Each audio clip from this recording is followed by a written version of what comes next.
Hello, BrawnierRiver. So I figured it's always easier to see a visual than try to type all this out. But now that you clarified my question, there are a couple ways in which I would suggest going about this. This is just a random data set I have from the internet. Honestly, I don't even remember where, just one that I've hung on to in the past. But we're going to use it as an example for your data set, but really we're just going to pay attention to this segment column. So if this were like the names of the people who have placed the orders, and then units sold. So first thing, regardless of what's in your data set, we want to turn it into an official table. You can do that with just clicking in one of the cells and pressing Control T as a shortcut, or here, Insert Table. Table does have headers. You'll see it then turns into an official table. So again, segment and unit sold is what we care about. One way to go about this is to then insert a pivot table, and we can just put this onto a new worksheet is fine. You'll see it brings up then, you have pivot table fields on the right. You'll probably see it like this. I like my layout in this format, so I have the list all along the left. So remember, segment was the name of the people who are placing their orders. So we're going to put them in the rows, and then the units sold. So what we're looking for is values. So we drag them to values. You can check box as well, and generally it'll place it in where it thinks it should go. So you can see it started the table here.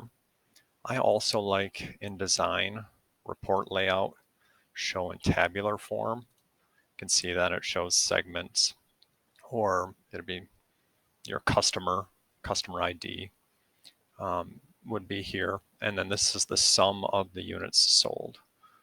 If you right click, sort largest to smallest, then here's your largest one. This kind of gives you your answer, but it would be for your entire data set. So depending on how many order people you had, but pivot tables can give you a lot of information. So what you're asking for is just a simple answer. You can also change the number formatting. If it's a number, use the thousand separator, 2 decimals, and it can look a little nicer for you. But ideally, what it sounds like you're looking for then the person who's had the max. So if you're only looking for this particular person, there's another way you can go about this as well. So I also like to use Power Query. Same thing from your data set. You have to turn it into an official table. Then we'll go to the data tab, and you can get data here, get and transform data from a table range. We already have it selected. We're going to kind of go about the same idea here. Ideally, if you had a customer ID, I would recommend using that over the name in case there are any spaces, etc. in the name, in which case, what we can do is remove this change type set, and then just with any field here selected, Control A to select everything, and then you can go transform, trim. This will get rid of any of those extra spaces that might be in your data. If you're getting a data set, it's like a raw data set output that already has that removed, then obviously you wouldn't have to worry about this by any means.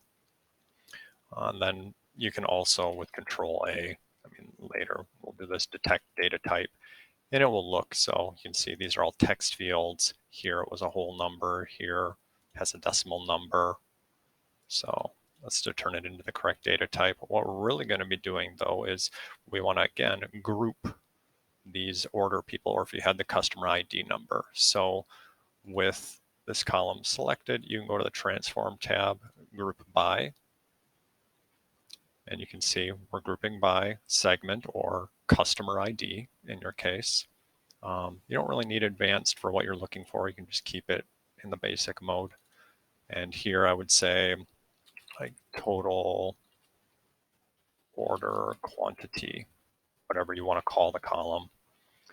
And we're actually looking for then the sum of in this case, units sold. We're going to click OK. Again, same idea that we had from the pivot table. here you can sort descending so that it has the largest at the top. But then additionally, what we can do is we can then go to the Home tab and keep rows, keep top rows. Since we've already sorted it descending, that means the largest one is going to be at the top, and we're just going to keep that very first top row. It's going to give you your one answer, I guess, is what your question truly had. In this case, we're just going to close and load. It's going to put it to a new sheet, and this would be your answer. Of course, you can change any of the designs here for the table however you would like it to be. The great thing, well, again, here, right click, you can format cells, or Control-1 is the shortcut. Again, within a number format, use the separator.